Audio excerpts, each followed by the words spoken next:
welcome everybody. My name is Hillary, and I know some of you, but some of you I've seen before on calls, and some of you I don't know. I'm a new instructional designer down at the Georgetown campus, and so I get to be on the office today, and super excited to do this lunch and learn on intelligent agents today. And so really, it's not necessarily about intelligent agents, as it's more about feedback and getting you guys to understand that students really crave feedback. And as instructors, it's our duty to provide feedback. And a tool that we can do that with is an intelligent agent. So did you guys know that students crave feedback, but too often don't receive it? So in the book, Small Teaching by Flower Darby, she wrote that students are looking for feedback specifically designed to help them get better. They want to be better. And how they do that is through those low stakes assessments. So those low key formative assessments that you have in class. If we can provide them feedback, right, and give them tips, then they can perform better and they're more engaged in the class and they're going to do better. Positive feedback has proven to have a lasting impact on students, right? Who doesn't like a pat on the back, right? I'm doing well, so keep on going, keep on moving. So if we can actively engage our students through the semester with feedback, we can help them significantly improve their learning. I also want to point out that studies are also showing that in online courses, one of the most important types of engagement for learners is that between the instructor and the learner, right?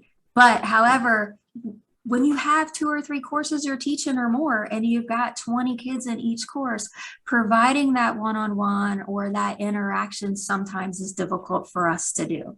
So right now we know that students crave interaction between instructors, and they also crave feedback from us. So before we get into like how we can provide feedback, I think it's really important to talk about 2 basic core feedback principles.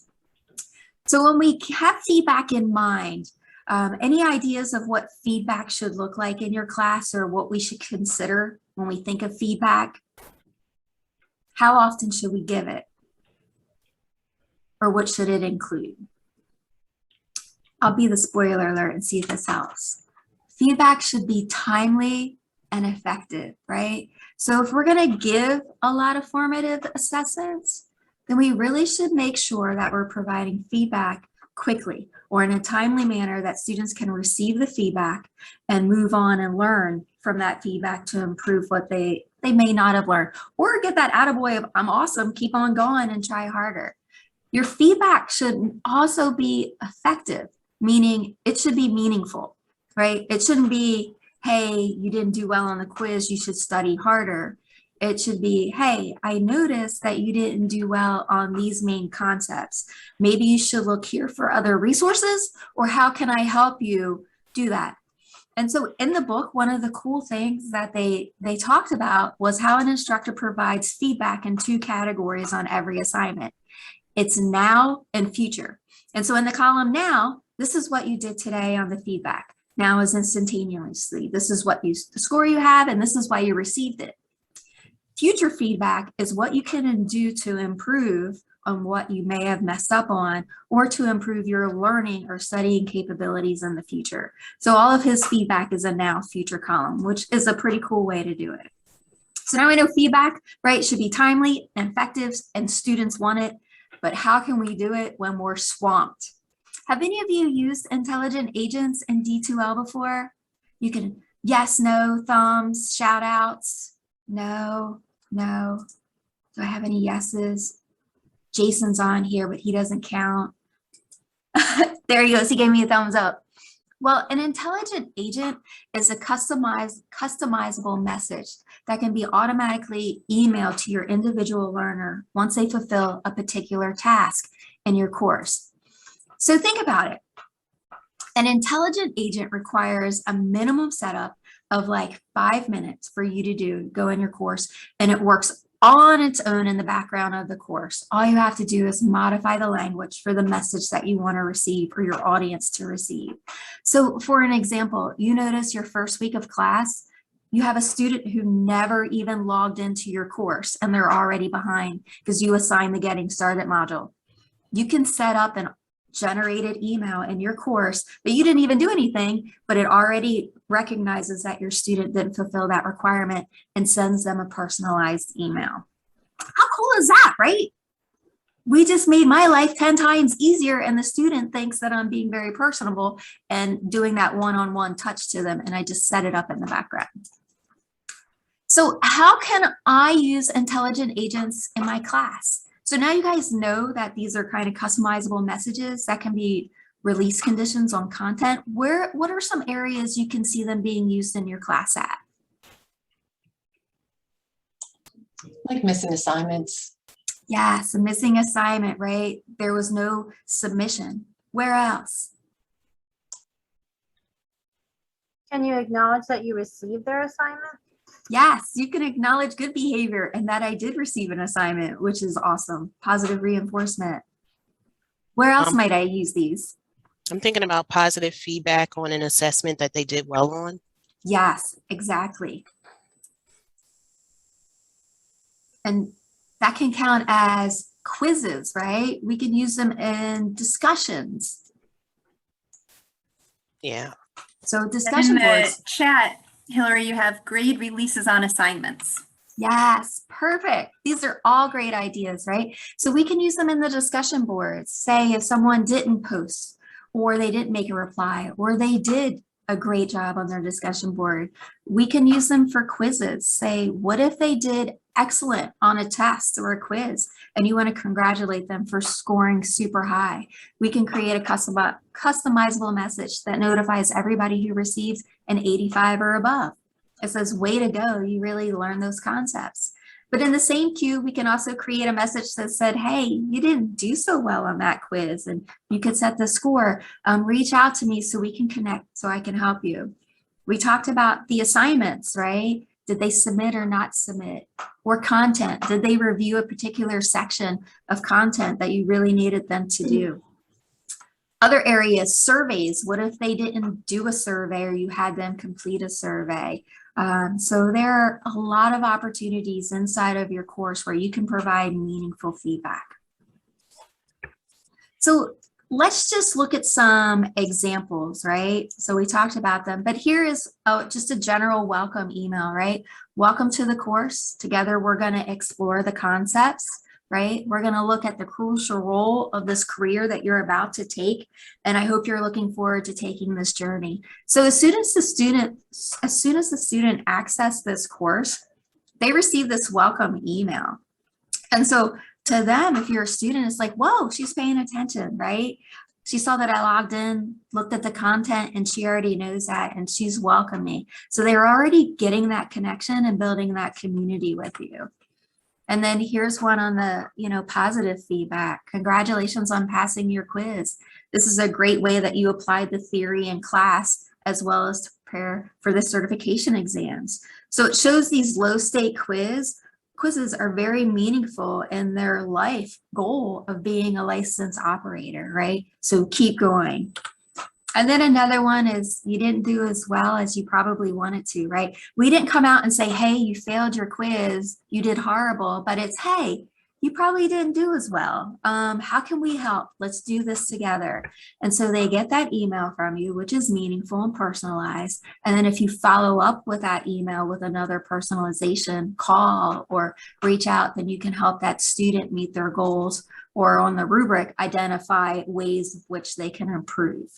Hillary, So a quick question. Sure. So when you're doing this, I mean, one of the things that I think about is if a student scores low on a quiz, I often provide resources for that student so that they can study it. And maybe I find that I'm providing that over and over and over. I mean, maybe for 5 kids. I mean, hopefully we don't have that many who have some trouble, but if I needed to.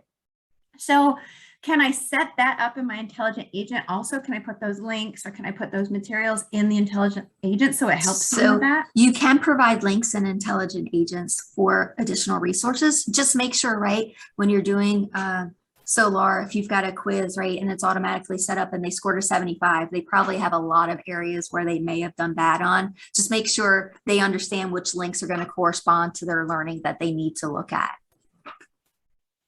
Any other questions before we move on? Who's super excited to set these up? Right, me, raise your hand, me. All right, cool, let's do this. Let's learn how to set up an agent in D2L. So I'm gonna get out of here for a minute, and hopefully you guys all see my base level water operators course. Great.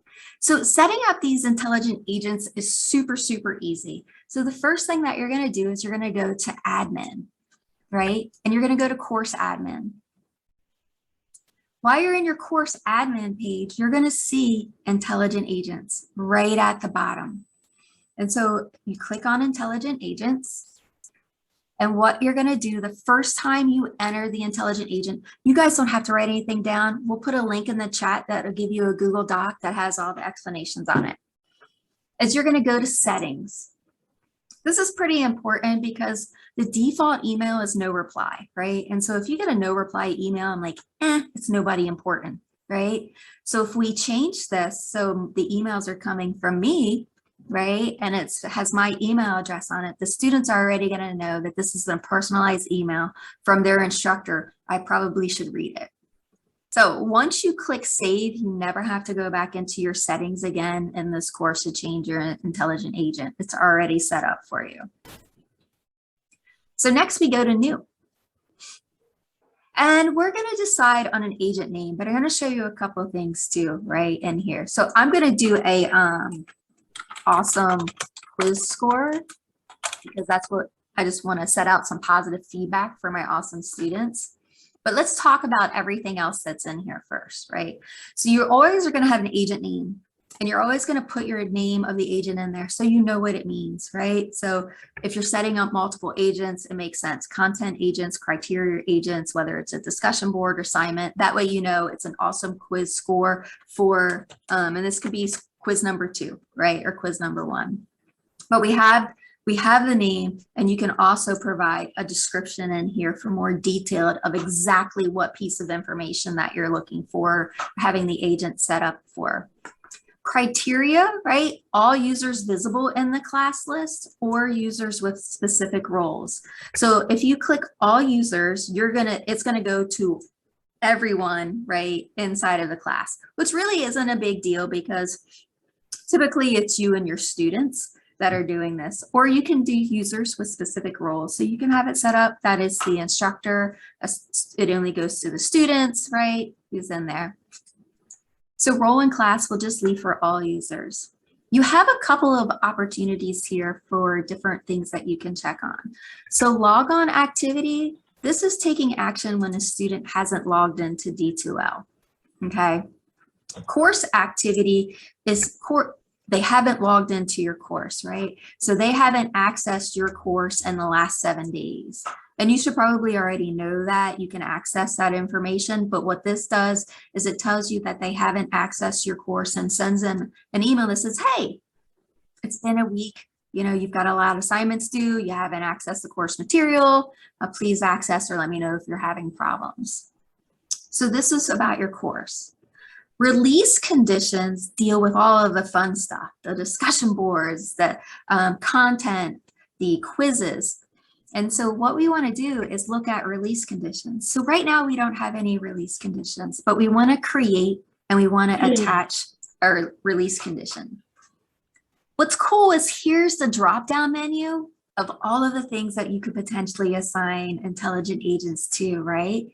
Do you want to assign one for assignments that we talked about? Submissions to the folder, feedback, a score and a rubric, no submission for an assignment, badges in classes, right? Did they earn an award or a badge? Do you have checklists that they didn't complete, right? Are there content areas that they didn't visit or should have visited that you need them to? Discussion boards where they hadn't authored in a topic. They did a score on one, right? They didn't post. Certain grade items that you want to check. Surveys, right? A lot of us do surveys in the course, muddiest point surveys, getting to know you survey that they may not have done that you need them to do. And the quizzes, right? All of your quizzes or some form of assessments are in there. So we're going to set my intelligent agent up for quizzes, and we're going to look at score on a quiz. So what's awesome now is I'm going to set up my conditions So I'm going to select my quiz and I'm going to do distribution quiz. And I'm going to send this email out for anyone who received greater than or equal to an 85%. I picked 85% because that has to do with some of the licensing exams, right? So I'm going to take action the first time this is satisfied, right? So in this class, my user is allowed to take this quiz one time. So it's a one-time deal. And so it's the only time that this action is going to be run. What I'm going to do is I'm going to send an email to them. So right now they see the emails are coming from me. And what we're going to do is put a replacement string in. So how this works is you do a squiggly, I call it a squiggly bracket, and we're going to write initiating user first name squiggly bracket. And so what that does is it's going to say, hey, Bob. And it's going to automatically generate that email to anyone, but make it personal who got an 85 above. And I'm going to put way to go on quiz 2, right?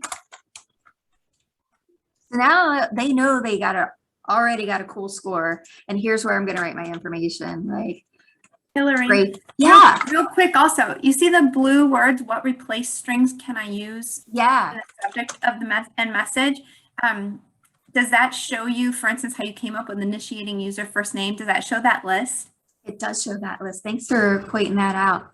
And so this can tell you, right, the first name of who your initiating replacement string is going to. So it gives you like the cheat sheet here for all of your replacement strings. What's nice too, if you Google replace strings for Brightspace, you can come up with a complete list too that you can also download and keep at your desk. And there's also a question, Hillary, in the chat. Can we copy intelligent agents between D2L courses? Yes. And so you'll finish.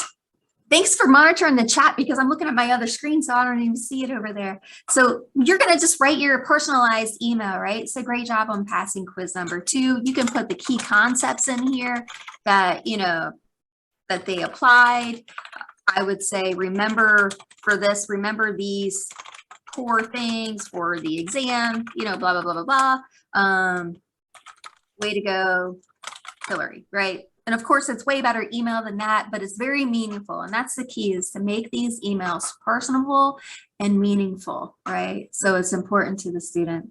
So once your email is done, you always want to use a schedule because it's a start and stop time. And if you copy intelligent agents over from course to course, semester to semester, if you don't put a schedule in, your agents will still run and they'll just run on the previous schedule that you had. So let's use the schedule and we are going to update the schedule. And I'm going to run my intelligent agent every day for the week that they have to take, right, the quiz. So I'm going to run daily. I'm going to have a start date for an entire week because that's all they're allowed to take the quiz, and I'm going to update. So now it's going to start every day and it's going to run a week, and anybody who passes this quiz is now going to get this email. So I forgot to do something. There's a field required somewhere. Oh, I didn't want to do that for messing around the first time. So now you see awesome quiz score for number 2. My agent is created. It's got a next run date of September 29th and it will run. One of the cool things that you can do with agents as well is if you click this, you can run now if you don't want to wait for it to automatically run, or you can do a practice run. So if I do a practice run, it doesn't really run the agent, but what will happen is it will show you right now, like you won't see it because it's running, the one user identified who completed or met this action. So you kind of get a head start on who's met the requirement for your intelligent agent, which is kind of neat. Once they run, you will see the results here that you can click on. So like I can click on and I see Sheila Shannon did not do or met the agent requirement that I sent out for. So I can identify the students there that did that.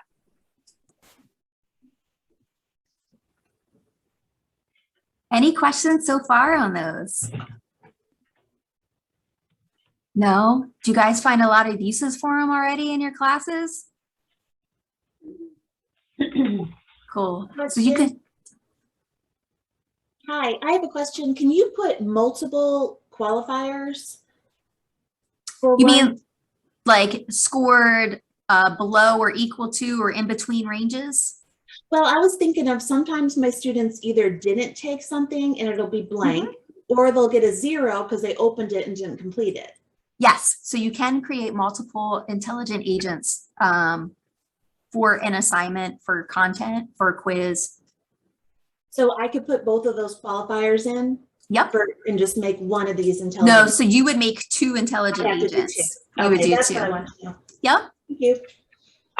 You also have the ability to run reports on your agents and export the history out. So you could see what the agent was and who it went to and get the data on your report. Any questions on that?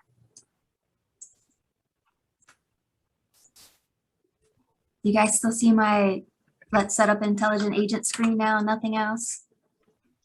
All right, so there are some things to consider when you do intelligent agents. Students may crave feedback and we may want to give them meaningful feedback, but we need to use them sparingly because if they see a million emails from, you know, Miss Fees, they're going to be like, oh my gosh, what is she emailing me about again today? So make sure your intelligent agent is really meaningful, right? So it's going to mean something to them.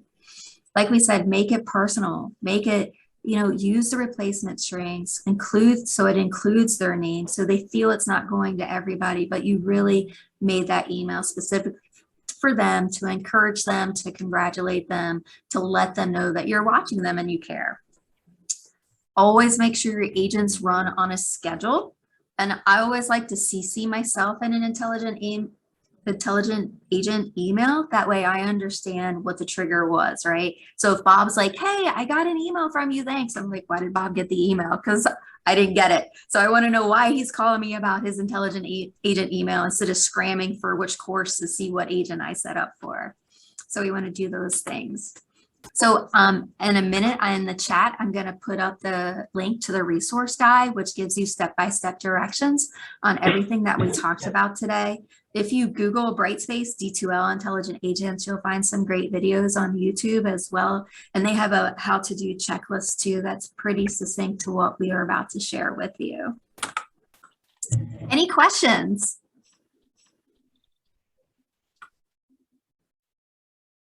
All right. Well, if nobody has any questions, thanks for joining us today. I super appreciate it. April put a survey in the chat. If you guys could be so kind to fill that out, kind of give us an idea of what you thought about today. And if it was worthwhile, we'd appreciate it so we can collect data and develop more lunch and learns to benefit you guys. Now we can send them off, Laura, to go increase their interactions by including feedback.